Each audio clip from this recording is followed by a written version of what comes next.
उनको कहा गया कि आप फौरन से पेस्तर आईबी की ज्वाइंट डायरेक्टर वर्तमान को दे दीजिए और आप चले जाइए कहां, तो एलजी साहब के यहां चले जाइए।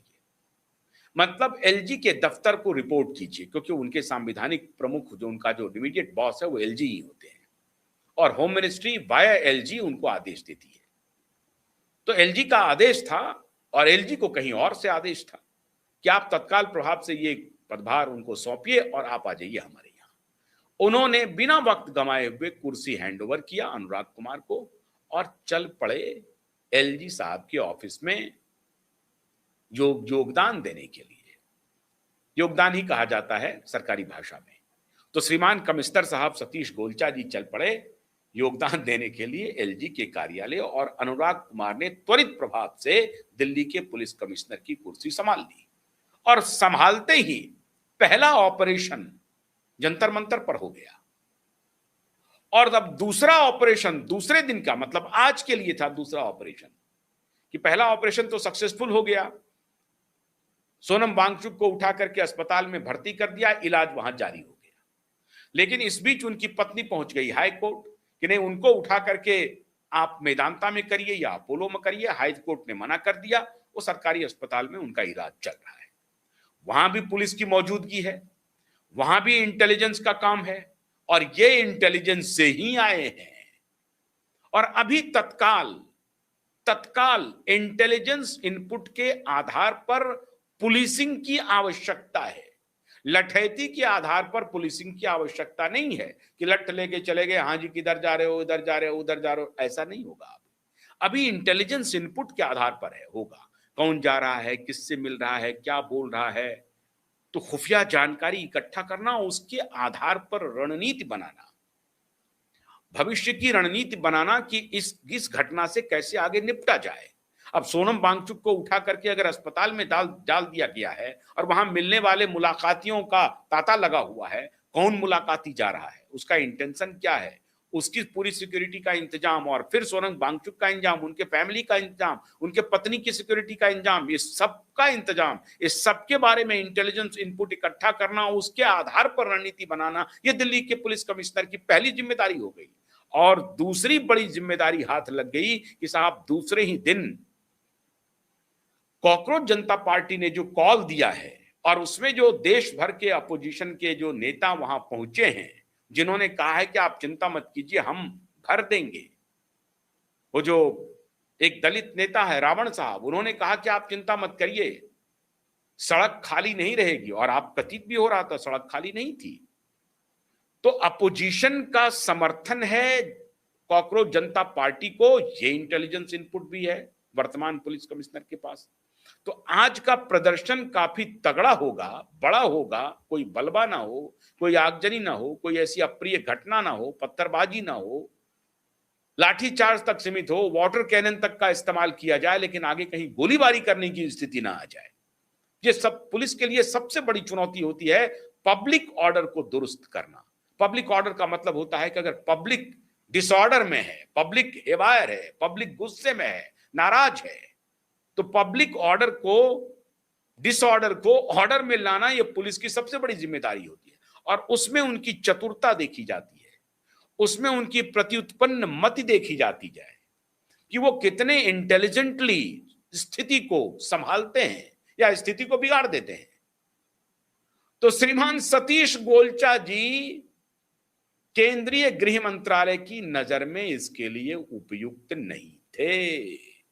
कहा गया कि ये साहब, ये जो अधिकारी है, अब अंदर की खबर सुनिए, कहा कि ये जो अधिकारी हैं, इनका तो धंधा कुछ और है। जो सर्जिकल स्ट्राइक हुआ है, तो इसको क्या लेना देना है कि वहां सोनम वांगचुक की स्थिति क्या है, लोग कौन आ रहे हैं, नहीं आ रहे हैं, ये तो किसी और काम में लगा हुआ है भाई। काम क्या है? तो रेट खुल रहा है, ये तो रेट में व्यस्त है, ये तो भ्रष्टाचार के दलदल में उतर चुका है, गंगोत्री बहा रहा है और उसमें रोज डुबकी लगा रहा है। इस तरह का इनपुट था श्रीमान सतीश गोलचा जी के बारे में। भ्रष्टाचार के नए नए कीर्तिमान प्रत्येक दिन बनाते जा रहे थे।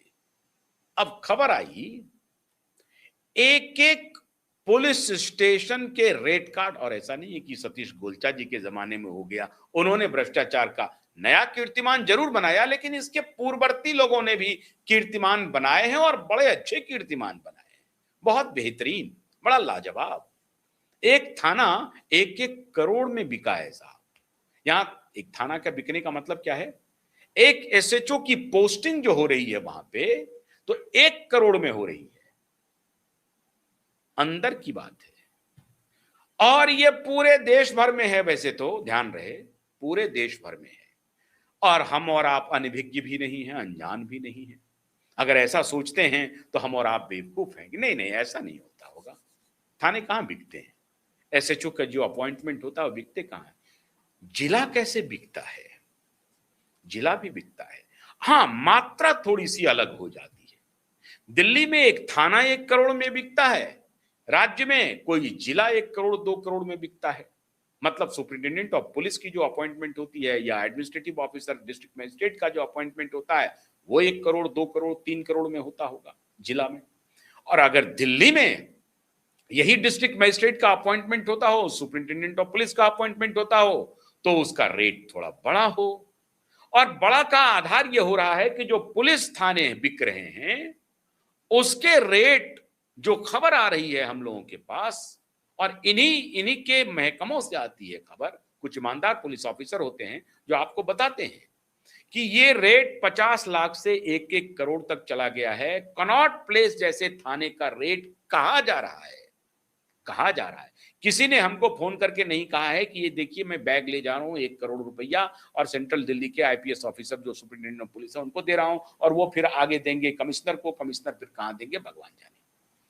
लेकिन दिल्ली के पुलिस जो स्टेशन हैं उसमें कनॉट प्लेस जैसे पुलिस स्टेशन का रेट खुल रखा था 1 करोड़ रुपया, और थाने बिक रहे थे। जितने थाने हैं दिल्ली पुलिस में सभी की बिक्री हो रही थी, और इस बिक्री में व्यस्त थे हमारे श्रीमान सतीश गोलचा, ऐसा कहा जा रहा है, ऐसा कहा जा रहा है। और इसीलिए इनको 1 मिनट का भी वक्त नहीं दिया सोचने और विचार करने का कि कल आप सेवानिवृत्त आपकी सेवा खत्म हो जाएगी, परसों हो जाएगी। इस तरह का 1 मिनट का भी इनको मौका नहीं दिया गया मित्रों, 1 मिनट का भी। और कहा गया कि तत्काल प्रभाव से अपना प्रभार जो है वो दूसरे को दे दीजिए। अब इसके आगे कहानी सुनिए। मैंने जब बहुत अपने सूत्रों से बात की तो बड़ा इंटरेस्टिंग फैक्ट आया। कहा कि साहब 2008 बैच के कुछ जो सब इंस्पेक्टर्स का जो बैच है, जो बाद में एलिवेट होकर के इंस्पेक्टर और एसएचओ बनते हैं और एसीपी बनते हैं, एसीपी तक तो आराम से हो जाते हैं, तो एसीपी तक जाने वाले जो ये अधिकारी हैं जो 2008 बैच के हैं, उसमें कहा जा रहा है कि जो सिलेक्शन हुआ है वो 50-50% के घेरे में हुआ है। इसका क्या मतलब है? 50% के घेरा क्या मतलब है? कि 50% तो टैलेंट है और 50% जो है भ्रष्टाचार है। किसी ने कहा कि नहीं, 60% टैलेंट है, 40% भ्रष्टाचार है। मतलब थोड़ा बहुत टैलेंट भी है, ऐसा नहीं है। 60% टैलेंट, 40% भ्रष्टाचार। मतलब कि एक इंस्पेक्टर की जो बहाली हुई है उसमें 60% कॉम्पिटेंस है। कॉम्पिटेंस के आधार पर होता तो शायद उसकी बहाली नहीं होती, लेकिन अगर थोड़ा इसमें तड़का लग गया भ्रष्टाचार का, गांधी जी का तड़का लग गया, तो फिर उनका कॉम्पिटेंस 100% हो गया। तो वो जो गांधी जी का तड़का था वो 40% है, जिसकी वजह से इतना ये जो 50-50% का अपॉइंटमेंट हुआ है, जिसके अपॉइंटमेंट में जो कॉम्पिटेंस का रेशियो था वो 60-40 का था, और टोटल अपॉइंटमेंट 50-50 का